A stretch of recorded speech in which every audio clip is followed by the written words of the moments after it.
Hello students, in today's lecture we will discuss second chapter of history, which is medieval Europe.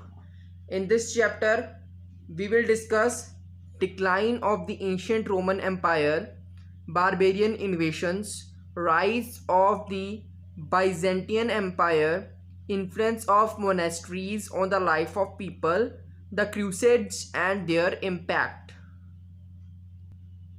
Let's begin with the chapter. The medieval period in Europe lasted for about 1000 years, from early 5th century till early 15th century. Medieval Europe saw numerous developments that had great impact on its future.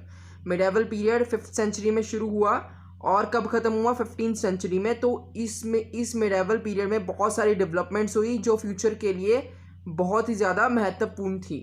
Then decline of the ancient Roman Empire. By 285 CE, the Roman Empire had grown so vast that it became difficult to govern all the provinces from Rome. Therefore, Emperor Diocletian divided empire into two parts: Eastern Empire based out of Byzantium and the Western Empire governed from Rome. तो 285 CE तक जो Roman empire था बहुत ही ज़्यादा बड़ा हो चुका था, वास्ट हो चुका था. तो एक तरह से डिफ़िकल्ट हो गया था सारी प्रोविंसेस को, सारे राज्यों को संभालना रोम से. तो जो उस टाइम पे किंग थे उन्होंने इस एम्पायर को दो पार्ट्स में डिवाइड कर दिया: ईस्टर्न एम्पायर जो बाइजेंटियम से रूल किया जाता था और वेस्टर्न एम्पायर जो गवर्न किया जाता था कहाँ से, रोम से. This system worked well till 313 CE when Constantine reunited the two administrative divisions of the empire. ये कब तक सही चला? 313 CE तक सही चला. Then in 330 CE he moved the seat of the empire to Constantinople. Byzantium जो कैपिटल थी, जो ईस्टर्न एम्पायर था, जब बाइजेंटियम के हाथ मतलब वहाँ से बाइजेंटियम से उसको कंट्रोल किया जाता था, तो अब उसकी सीट किसके हाथ में चल गई? कॉन्स्टेंटिनोपल के हाथ में, जो अब आज के देश में जिसको हम इस्तांबुल के नाम से जानते हैं. तो then in 395 CE the empire was again divided into two halves under emperor Theodosius one. तो 395 CE में जो एम्पायर था वो फिर से दो पार्ट्स में डिवाइड हुआ. किसके एम्पायर, किसके रूल के अंडर? एम्परर थियोडोसियस वन के रूल के under. By 5th century CE, the powerful Roman Empire started to decline.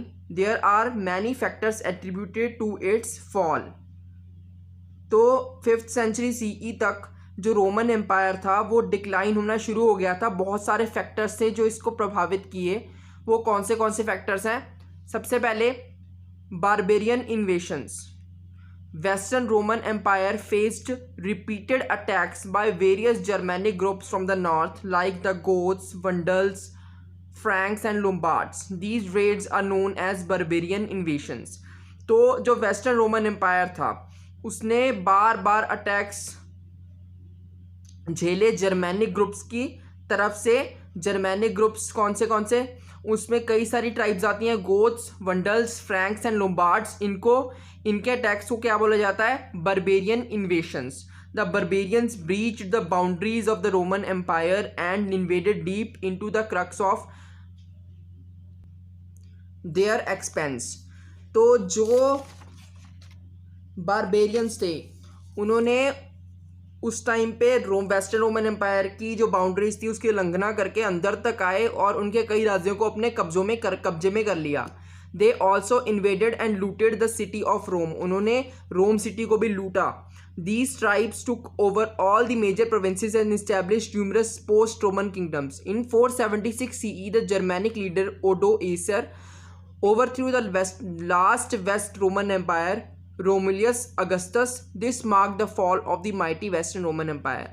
तो 476 EE में द जर्मैनिक लीडर थे जो, तो ओडियोसर, उन्होंने लास्ट वेस्ट रोमन एम्परर को ओवरथ्रो किया, मतलब उसको हरा दिया. तो उसके बाद वेस्टर्न रोमन एम्पायर पूरी तरह से डिक्लाइन हो गया. Then political and economic conditions. other than the invasions, people in the Roman Empire also faced a lot of political and economic problems which speeded the decline of the empire. तो इन्वेशंस हमलों के अलावा भी जो Roman empire था उन्होंने political और economic conditions की वजह से भी वो जो एम्पायर था वो डिक्लाइन हुआ, ख़त्म हुआ. There was a decrease in agriculture production which led to a sharp rise in the prices of goods. तो क्या हुआ कि एग्रीकल्चर था जो उस सेक्टर में प्रोडक्शन बहुत ही ज़्यादा कम हो गई थी, जिसकी वजह से जो चीज़ों के दाम थे वो बहुत ज़्यादा बढ़ गए. The rulers started producing more coins which led to inflation.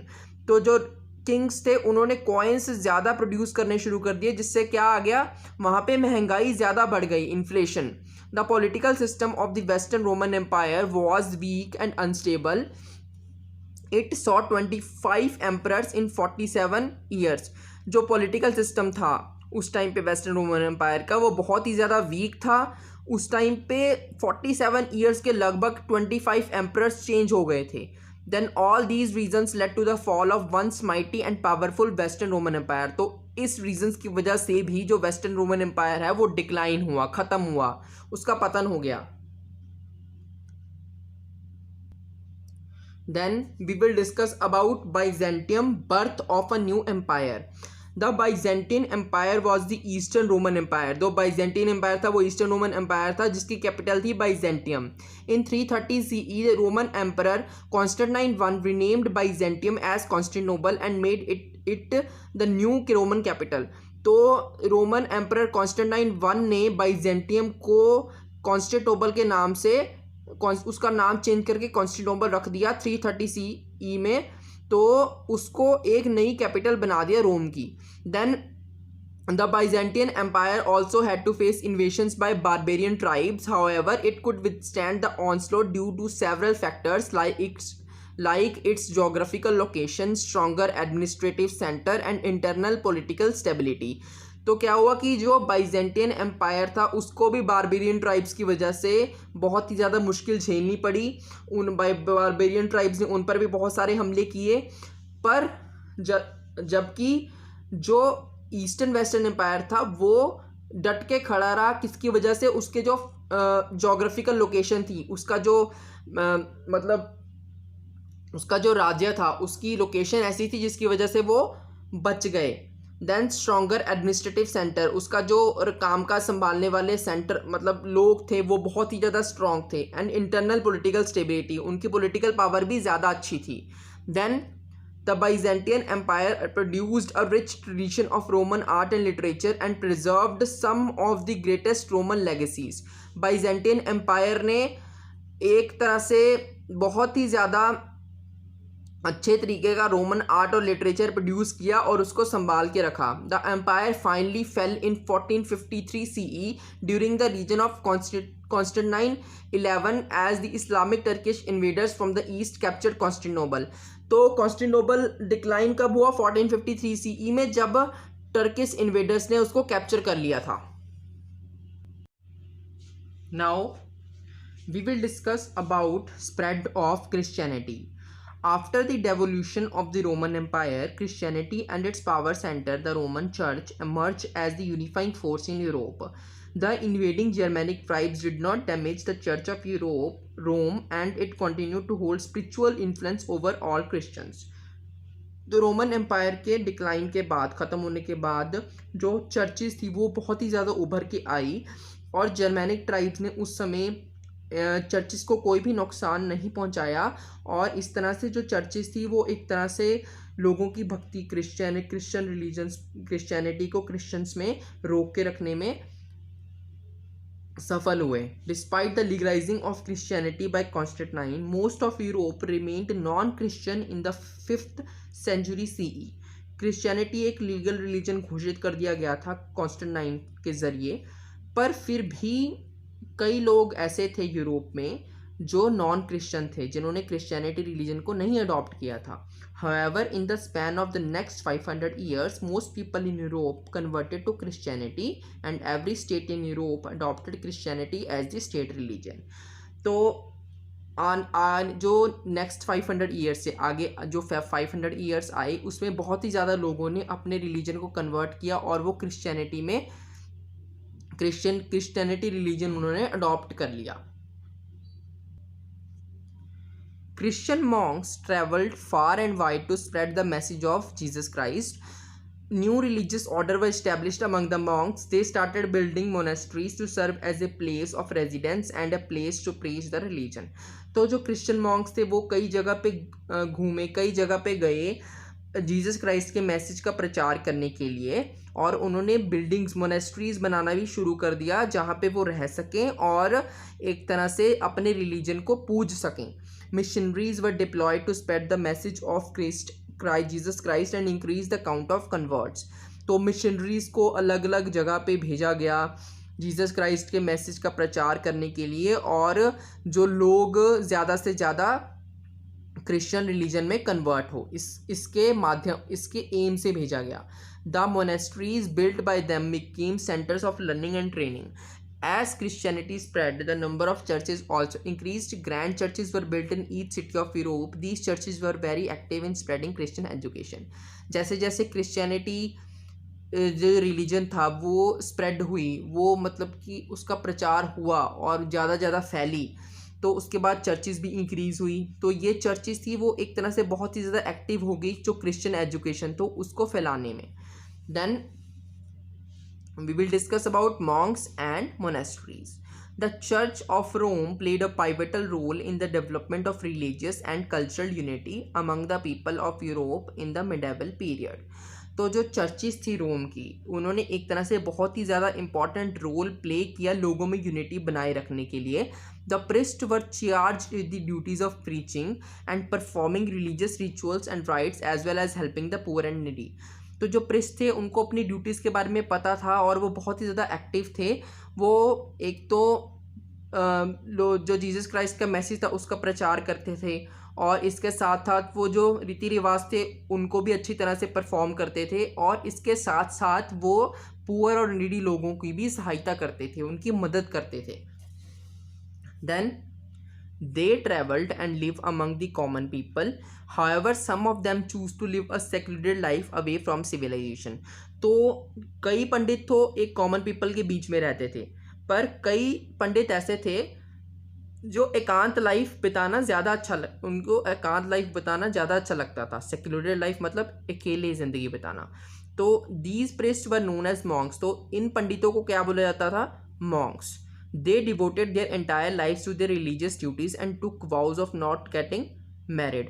तो ये अपनी पूरी ज़िंदगी अपनी रिलीजियस ड्यूटीज़ को समर्पित कर देते थे और सारी उम्र अपनी रिलीजियस ड्यूटीज़ को निभाते थे, और वो प्रण ले लेते थे कि वो शादी नहीं करेंगे। Women who followed this path were called nuns.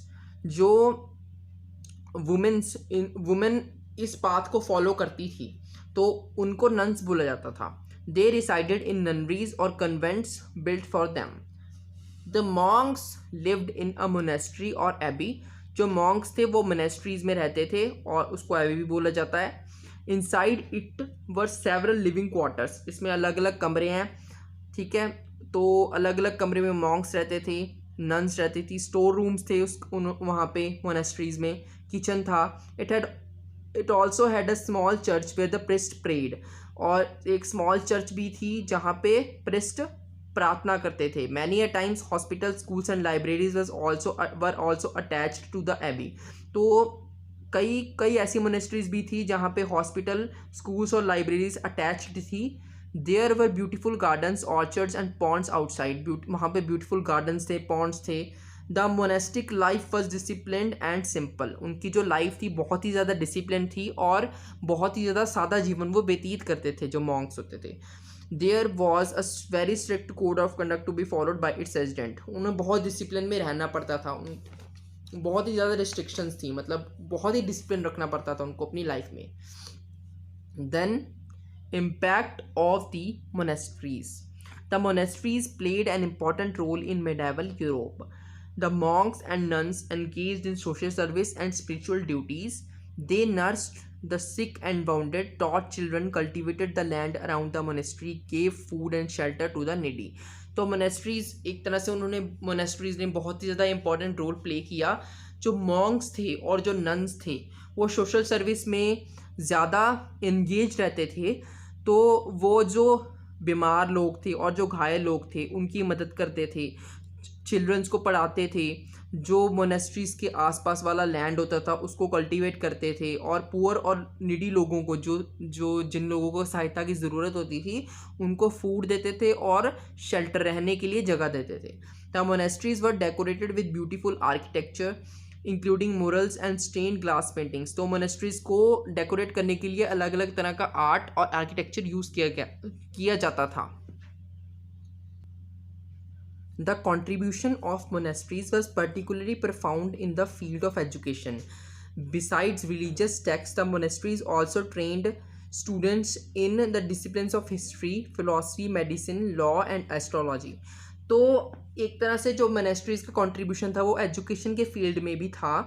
तो रिलीजियस टेक्स्ट मतलब कि रिलीजन के अलावा मोनेस्ट्री स्टूडेंट्स को किन किन चीज़ों में ट्रेन करते थे? हिस्ट्री के सेक्टर में, फिलॉसफी, मेडिसिन के सेक्टर में, लॉ एंड एस्ट्रोलॉजी के सेक्टर में भी उन्हें ट्रेन करते थे। इन फील्ड्स में भी ट्रेन किया जाता था।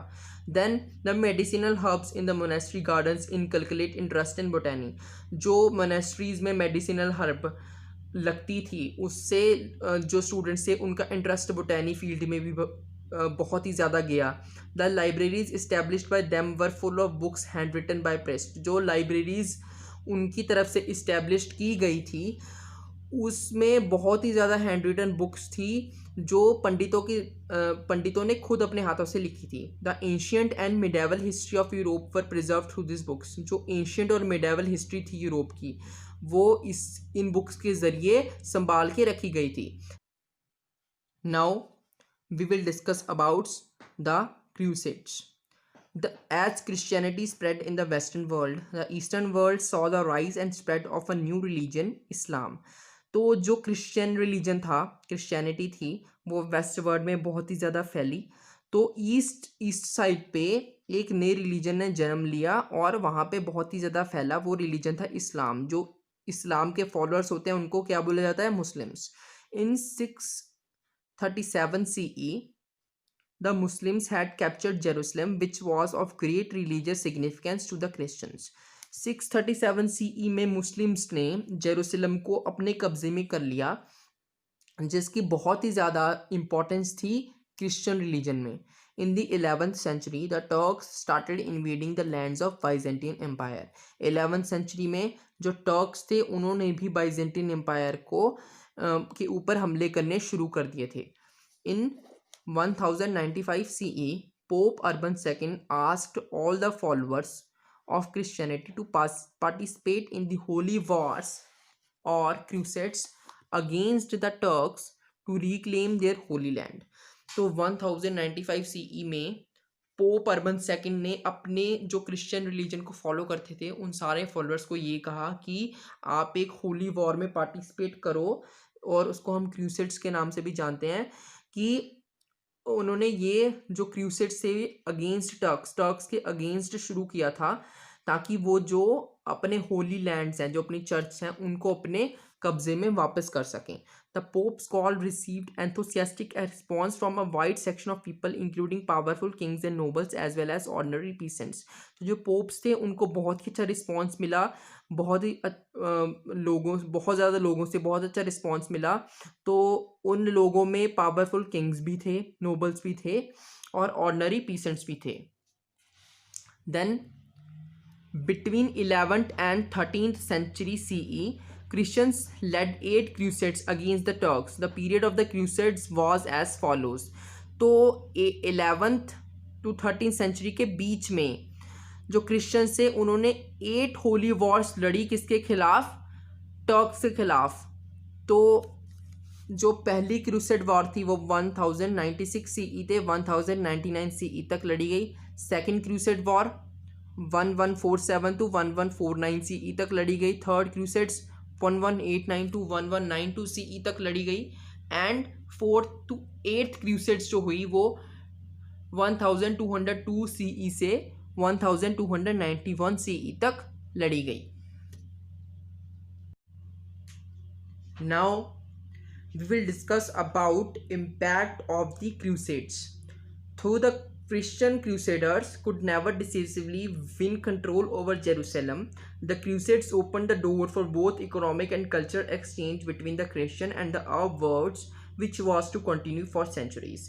तो जो क्रिश्चियन क्रूसेडर्स थे वो एक तरह से पूरा कंट्रोल तो नहीं अपना कर पाए जेरूसलम पर क्रूसेड्स की वजह से, होली वॉर्स की वजह से एक तरह से डोर ओपन हो गए, इकोनॉमिक और कल्चरल एक्सचेंज शुरू हो गए किसमें, क्रिश्चियंस और अरब में, जो बहुत ही लंबे समय तक, कई सेंचुरीज तक जारी रहे. Then the Christians were deeply impressed by the splendour and the learning of the Arab world. तो जो क्रिश्चियन थे वो बहुत ही ज़्यादा इम्प्रेस हुए जो अरब वर्ल्ड की ब्यूटी थी उससे और लर्निंग करने का तरीका था उससे. Then main impacts, renaissance. The Christian Crusaders gained knowledge of several great civilizations as well as the culture and tradition of the Greeks and Turks. तो Christian Crusaders ने नॉलेज गेन की ग्रीक्स और Turks की जो great civilisation सी सभ्यताएं थी उनके बारे में, उनके कल्चर के बारे में और उनके ट्रेडिशन के बारे में. They integrated the best aspects from both the cultures to revive western education and learning. तो उन्होंने बहुत ही अच्छी चीज़ें अडॉप्ट की, वेस्टर्न एजुकेशन को रिवाइव किया और लर्निंग अच्छी बेटर बनाई, मतलब वेस्टर्न एजुकेशन अपनी एक तरह से अडॉप्ट कर लिया उन्होंने. तो this ushered in the era of renaissance. तो इसकी वजह से जो रेनाइसेंस रीबर्थ पीरियड वो शुरू हुआ. Then trade and commerce. The crusades introduce the Europeans to the opulent lifestyle of the east. तो क्रूसेड्स की वजह से यूरोपियंस को पता लगा कि जो ईस्ट के लोग हैं वो कितनी खुशहाल ज़िंदगी जीते हैं. खुशहाल, ओपुलेंट मीन्स खुशहाल. They developed a taste for finer things and luxurious lifestyle of the east. तो उनको पता लगा कि जो ईस्ट के लोगों की लाइफस्टाइल है बहुत ही ज़्यादा लग्जरियस है, बहुत ही ज़्यादा एक्सपेंसिव है. European merchants establish direct trade links with the east and other parts of the world. तो जो यूरोपियन मर्चेंट्स थे उन्होंने अपने जो लिंक्स थे, वो जो ट्रेड लिंक्स थे वो ईस्ट के साथ डायरेक्ट ट्रेड लिंक बना लिए और अन्य पार्ट्स के साथ भी उनके जो लिंक्स थे वो बहुत बढ़िया हो गए. Third point, decline of feudalism. The knights were the most powerful and wealthiest of the military orders in Europe during the Crusades. Post the Crusades, the Turks introduced the Crusaders to guns and gunpowder. तो उस time पे जब crusades हो रही थी, Holi Wars हो रही थी, तो नाइट्स का बहुत ही ज़्यादा इंपॉर्टेंट रोल था. वो बहुत ही ज़्यादा पावरफुल थे उस टाइम पे और अमीर भी थे. पर क्रूसेड्स ख़त्म होने के बाद, क्रूसेड्स के बाद जो टर्क्स थे उन्होंने गन इंट्रोड्यूस करवाई क्रूसेडर्स को और गन पाउडर भी इंट्रोड्यूस करवाए. तो जिसकी वजह से क्या हुआ, जो नाइट्स की पोजीशन थी वो खतरे में चली गई और एक तरह से डिक्लाइन हो गया, वो पतन हो गया उनका. Then centralisation of power. With the decline of feudal lords, the kings gain more power and become the central authoritative figure. तो जब फ्यूडलिज्म डिक्लाइन हुआ उसके बाद जो किंग्स थे उनकी पावर और बढ़ गई और वो एक तरह से वो सेंट्रल अथॉरिटी बन गए. मतलब सारे जो ऑर्डर्स थे अब उनके ज़रिए ही जाते थे, पहले भी जाते थे पर एक तरह से उनकी पावर थी जो वो और बढ़ गई. Then the merchant class too became wealthy and gain power. जो व्यापारी थे उनकी क्लास थी जो, वो भी बहुत ही ज़्यादा अमीर हो गई, उनके पास भी बहुत ज़्यादा पावर आ गई. तो उन्होंने ये डिमांड की कि हमारी जो सिटीज़ है उसमें प्रॉपर लॉ और ऑर्डर होना चाहिए. They also provided abundant funds to the kings which furthered the decline of feudal power. तो वो मतलब धन राशि किंग्स को देते थे. तो एक कारण ये भी था कि जो फ्यूडलिज्म था उसका पतन हो गया था, वो ख़त्म हो गई थी. Now we will discuss important question related to this lesson. When and why was the Roman Empire divided? The Roman Empire had grown so vast that it became difficult to govern all the provinces from Rome by 285 CE. Therefore, Empire Diocletian divided the empire into two parts, Eastern and Western Empire. तो western empire बहुत ही ज़्यादा vast हो गया था, बड़ा हो गया था, तो एक तरह से बहुत ज़्यादा डिफ़िकल्ट हो गया था उसको गवर्न करना, उसके ऊपर रूल करना रोम से. तो जो एम्परर डियोक्लिटन थे उन्होंने रोमन एम्पायर को डिवाइड कर दिया टू पार्ट्स में, ईस्टर्न एम्पायर और western Roman empire. Then What is the barbarian invasions? Western Roman Empire faced repeated attacks by various Germanic groups from the north like Goths, Vandals, Franks and Lombards. These raids known as barbarian invasions. तो जो western Roman empire था उसको repeated attacks, बहुत ही ज़्यादा हमले झेलने पड़े जो जर्मेनिक ट्राइब्स थी उनकी तरफ से। कौन सी ट्राइब्स थी वो? Goths, Vandals, Franks and Lombards. तो इनकी जो हमले थे, रेड्स थी, उनको बोला जाता है barbarian invasions. Then what was life in a monastery like? तो जो लाइफ थी मोनेस्ट्रीज में वो कैसी थी? Life in a monastery was discipline and simple. बहुत ही ज़्यादा डिसिप्लिन लाइफ थी और सादी ज़िंदगी जीते थे monks. There was very strict code of conduct to be followed by its residents. Then what was the main reason for the crusades? जो holy wars थी उसका main reason क्या था? The main reason for the crusades was to reclaim their holy land from Turks. Turks ने उस time पे जो Christians थे उनके कई सारे होली लैंड को अपने कैप्चर कब्जे में कर लिया था, तो उनको रिक्लेम करने के लिए क्रूसेड्स हुई थी, जो जिसको हम होली वॉर बोलते हैं, उस टाइम पे हुई थी। इन 1095 CE, Pope Urban II asked all the followers of Christianity to participate in the holy wars or crusades. तो पोप अर्बन सेकंड ने सभी फॉलोअर्स को ये बोला कि आप सभी इस होली वॉर्स में पार्टिसिपेट करो। Then how did the crusades lead to the fall of the feudal lords? तो फ्यूडलिज्म, फ्यूडल लॉर्ड्स का डिक्लाइन कैसे हुआ? The knights were the most powerful and wealthiest of the military orders in Europe during crusades. Crusades के दौरान जो nights थे उनकी एक स्पेशल रोल था, वो बहुत ही ज़्यादा पावरफुल थे, अमीर थे। पर जब क्रूसेड्स ख़त्म हुई तो उसके बाद जो टर्क्स थे उन्होंने गन्स इंट्रोड्यूस करवा दी, गन पाउडर इंट्रोड्यूस करवा दिए क्रूसेडर्स को, तो जिसकी वजह से जो पोजीशंस थी नाइट्स की पोजीशन थी वो बहुत ही ज़्यादा डाउन चली गई। तो इस तरीके से जब वो डाउन चली गई तो एक तरह से उनका पतन हो गया। Then E part, first question, what were the factors that led to the fall of the western Roman Empire? सबसे पहले barbarian invasions. Western Roman Empire face repeated attacks by various Germanic troops. तो मतलब उस time पे western Roman empire को बहुत ही ज़्यादा अटैक्स झेलने पड़े जर्मनिक ट्राइब्स की तरफ से। कौन सी गोथ्स, वंडल्स एक्सेट्रा। तो इन रेड्स को हम बारबेरियन इन्वेशंस भी बोलते हैं। तो इसकी वजह से भी वेस्टर्न रोमन एम्पायर तो था वो डिक्लाइन हो गया। Then political and economic conditions, there was a decrease in agriculture production which led to the sharp rise in the price of goods. The ruler started producing more coins which led to inflation. तो उस time पे जो agriculture की production थी बहुत ज़्यादा कम हो गई और जो चीज़ों के दाम थे वो बहुत ज़्यादा बढ़ गए। रूलर्स ने बहुत ही ज़्यादा कॉइन्स की प्रोडक्शन बढ़ा दी, मतलब जो कॉइन्स थे वो बहुत ज़्यादा प्रोड्यूस करने शुरू करते, जिसकी वजह से महंगाई भी बढ़ गई थी। तो इस तरह से इन दोनों कारणों की वजह से वेस्टर्न रोमन एम्पायर का डिक्लाइन वो ख़त्म हो गई। Then describe the spread of Christianity in Europe. Christian monks traveled far and wide to spread the message of Jesus Christ. They started building monasteries to serve as a place of residence and a place to preach the religion. Missionaries were deployed to spread the message of Christ. The monasteries built by them became centers of learning and training. The number of churches also increased. तो monks ने क्या किया? Monks बहुत ही जगह पे travel किया उन्होंने Jesus Christ के मैसेज को फैलाने के लिए, और उन्होंने मोनेस्ट्रीज बनानी शुरू कर दी जहाँ पे मॉन्क्स रहते हैं, तो अब ताकि वो वहाँ पर रह सकें और अपने रिलीजन को पूछ सकें। और उन्होंने बहुत सारे लोगों को भी भेजा अलग अलग जगह पे ताकि वो जीसस क्राइस्ट के मैसेज का प्रचार कर सकें। और जो उनकी तरफ से चर्च बनाई गई थी, मतलब उस टाइम पे मोनेस्ट्रीज थी जो और चर्चेस थी, वो एक तरह से सेंटर थी यूरोप की एजुकेशन, मतलब क्रिश्चियन एजुकेशन को फैलाने का जरिया थी एक।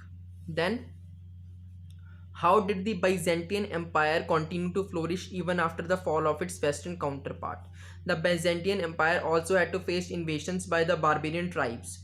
तो जो बाइजेंटियन एम्पायर था, वेस्टर्न रोमन एम्पायर तो डिक्लाइन हो गया, बाइजेंटियन एम्पायर क्या था? Eastern Roman empire. तो Eastern Roman Empire stand still खड़ा रहा। क्यों खड़ा रहा? क्योंकि उसकी जो लोकेशन थी, जोग्राफिकल लोकेशन थी, वो अच्छी थी।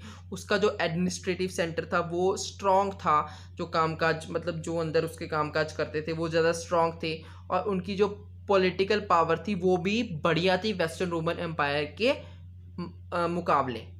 Then fourth question, it is said that crusades brought about many changes in Europe, explain.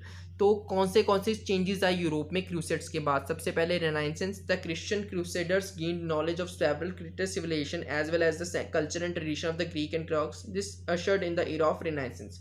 तो जो क्रिश्चियन क्रूसेडर्स थे उन्होंने बहुत ज़्यादा नॉलेज गेन की ग्रीक और टर्क्स की बहुत सिविलाइजेशन सभ्यताओं के बारे में, और इसकी वजह से जो ये नॉलेज थी इसकी वजह से ईरा ऑफ रेनाइसेंस शुरू हुआ, रिबर्थ एज शुरू हुई।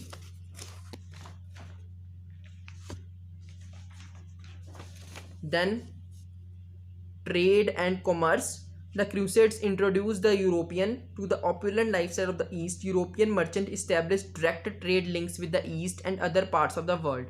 तो क्रूसेड्स को ईस्ट साइड वालों की ओपुलेंट लाइफस्टाइल के बारे में भी पता लगा। ओपुलेंट मतलब खुशहाल लाइफस्टाइल के बारे में भी पता लगा। European merchant establish direct trade link with the east and other parts of the world. जो यूरोपियन व्यापारी थे उन्होंने अपने जो लिंक्स थे वो डायरेक्ट कर लिए किसके साथ? ईस्ट वर्ल्ड के साथ और अदर पार्ट्स के साथ, मतलब जो वर्ल्ड के अदर रीजन्स थे ईस्ट के अलावा। Then third part, decline of feudalism, the Turks introduced the crusaders to guns and gun powder, this rendered the service of knights useless and led to the fall of feudal lords. तो feudalism एक तरह से ख़त्म हो गया। क्यों? क्योंकि जो टर्क्स थे उन्होंने क्रूसेड्स के बाद, होली वॉर्स के बाद गन्स इंट्रोड्यूस करवा दी, गन पाउडर इंट्रोड्यूस करवा दिए, तो एक तरह से जो नाइट्स की पोजीशन थी वो यूजलेस हो गई। तो इसकी वजह से वो उनकी पतन हो गया, डिक्लाइन हो गया। तो थैंक यू स्टूडेंट्स।